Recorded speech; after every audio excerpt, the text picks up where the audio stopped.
What's up, guys? We're in Waltham, Massachusetts at Mighty Squirrel Brewing. Let's go try some beers.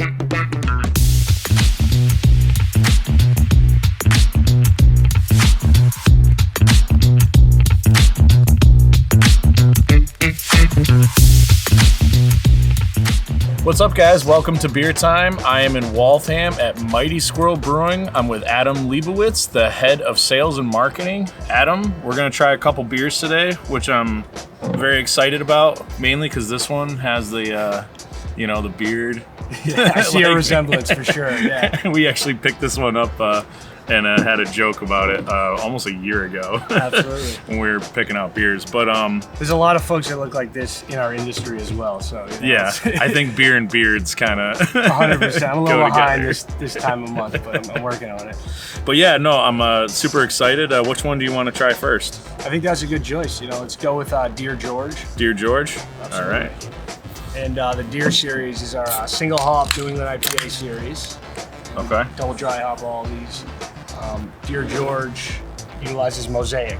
I like the color of this. Cheers. Cheers. Yeah. Thank you. Yeah. Got a nice nose too of you get some berry in there, you get some star fruit, some passion fruit. Oh wow. Yeah, that the fruit profile I wasn't expecting. Absolutely. Yeah, that's really good. That's got it's a good and there's a little slight floral too, which is kind of nice. Absolutely. That complements those fruits. Yep. And it's got that haze that you would expect in a New England IPA, which is great. We actually haven't done a New England IPA in a little while. Yeah, I think all of our Deer Series beers, they come in around 7.2%, and you can see it from the visual aspect that it does have a touch of that malt backbone. I wouldn't say it's a sweet beer, but it's also not an insanely dry beer. Yeah. I think Mosaic is a really versatile, and it's one of our favorite hops. Most people know us for Cloud Candy, and Mosaic is heavily featured in that beer, as well as some other hops. But it's just you get berry in there, you get passion fruit, you get some star fruit. A lot of people get a little bit of sweet mango. Yeah, and then, like you said, the bitterness is. I was expecting to have more of that, but it kind of there's almost like a caramel finish, that kind of like you said, you don't get the berry finish, you get or like a citrus finish. It kind of is caramely at the end, which is really good. It helps to round it out, I think. It does, yeah. It smooths it out. So now, I guess the Deer series, where did that name come into play here? It's a very good question. So it's kind of a way to honor those close to us, and that could mean the folks that are employed here at Mighty Squirrel. It could mean a family member. My wife's probably going to be upset because I didn't grab Dear Kelly, which is named after my wife, which is our citrus single hop. But I've just exposed myself. So probably should have held that in. But sorry, we won't release this for a few weeks. All right, perfect. You got some time. Got some time. Yeah. I'll make sure she's shielded from it. So Dear George, for instance, he's our head of productions. Okay. Or operations manager, I should say. Dear Mino is actually the head of our distributor, so he's the GM of Atlantic Distributing. Are these actually caricatures of them? Yeah. That's awesome.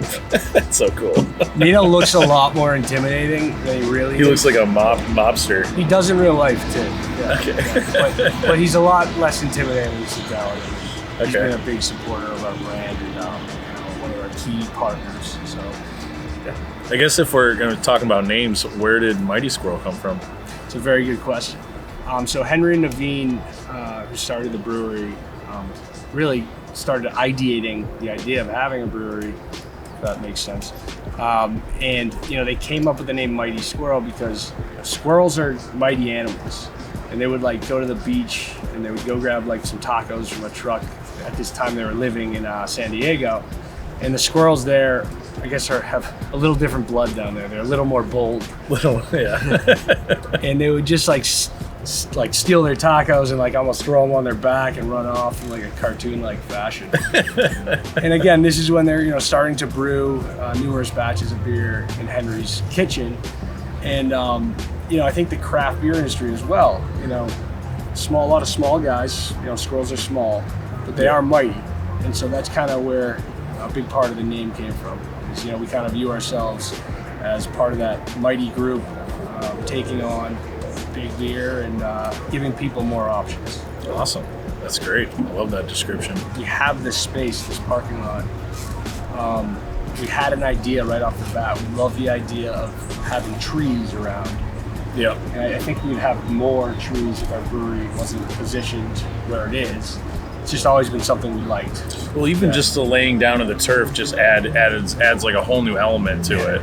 Yeah. I mean, yes, it's not like real grass, but like I've been to a lot of breweries that they're putting their stuff in the parking lot, just right on the asphalt, and like, I mean, it's been a pretty hot summer. Sure. It's not that kind of nice to be sitting on asphalt. You like, feel that. You can too. feel it radiating, and this almost like gives it, it feels like you're in a park almost, or in an actual beer garden, which is it's really cool. Probably get going on this deer Mino. Let's do it up. So I'm excited to give this a try. All right. What now compared to the Dear George, what are we gonna see for similarities, differences? So the hop featured in this one is Moteca. Moteca is going to be a little bit. Well, this beer specifically is going to be a little drier.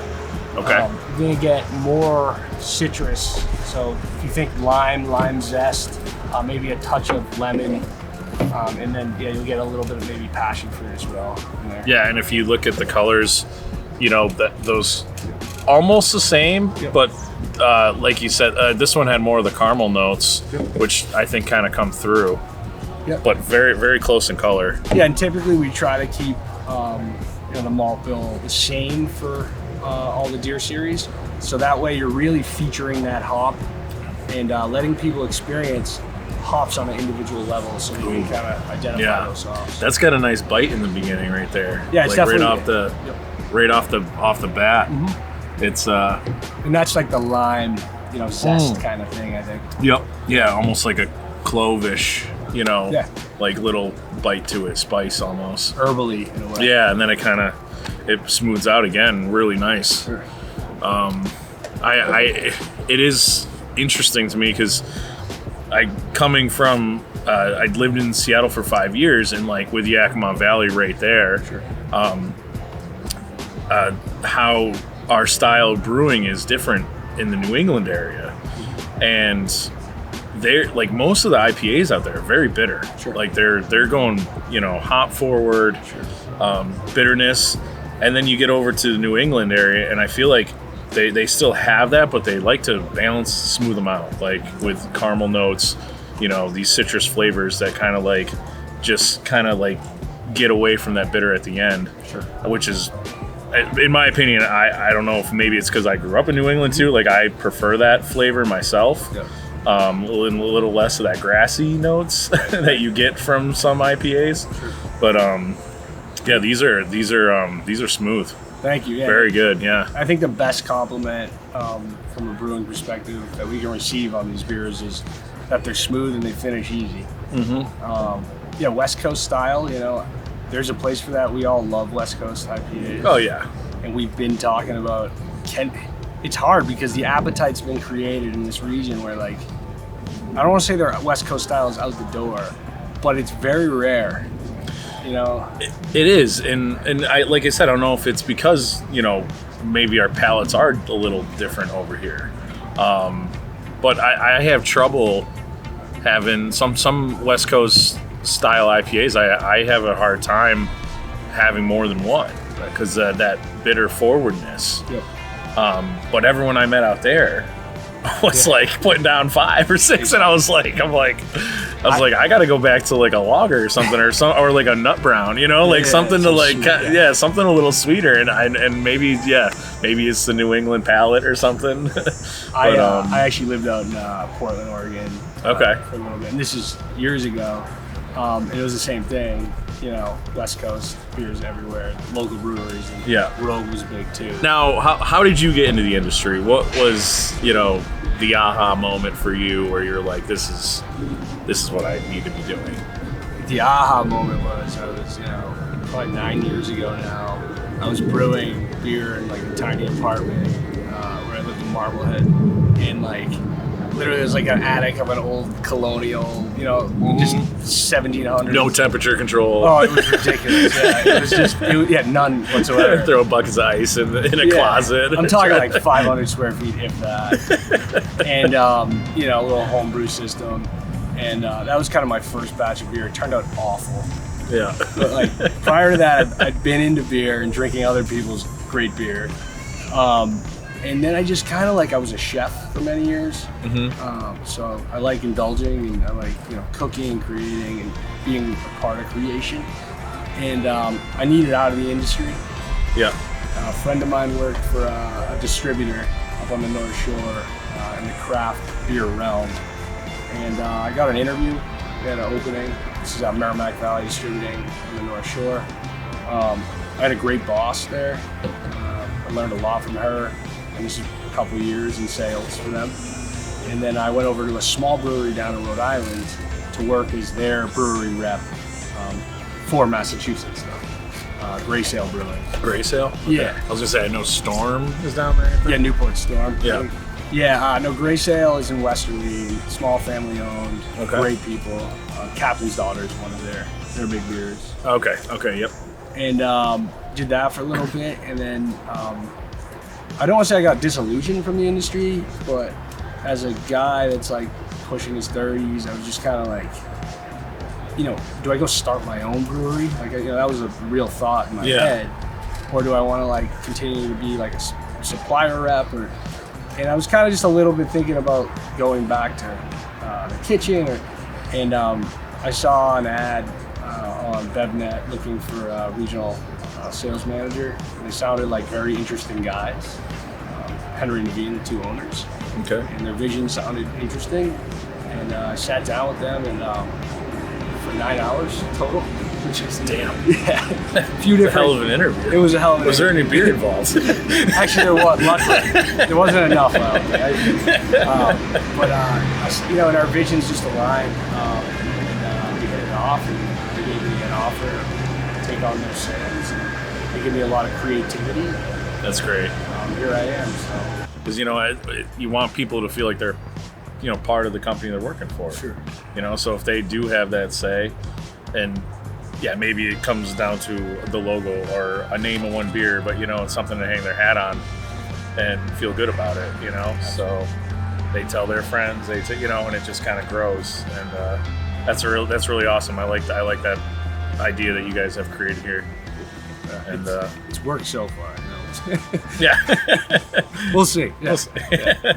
Well, I love what you guys are doing with the place. Thank you. Thanks for coming on the show. Thank you, man. And thanks for having a couple beers with me and talking beer. Thanks for getting me out of work at 11 a.m. today to drink beer. So I appreciate that. Yeah, tough job. we gotta. Hey, this is my creativity. Hey, it's working well. So you guys. So cheers. Can't wait to come back here again and have another one with you. Awesome. See you next time on Beer Time.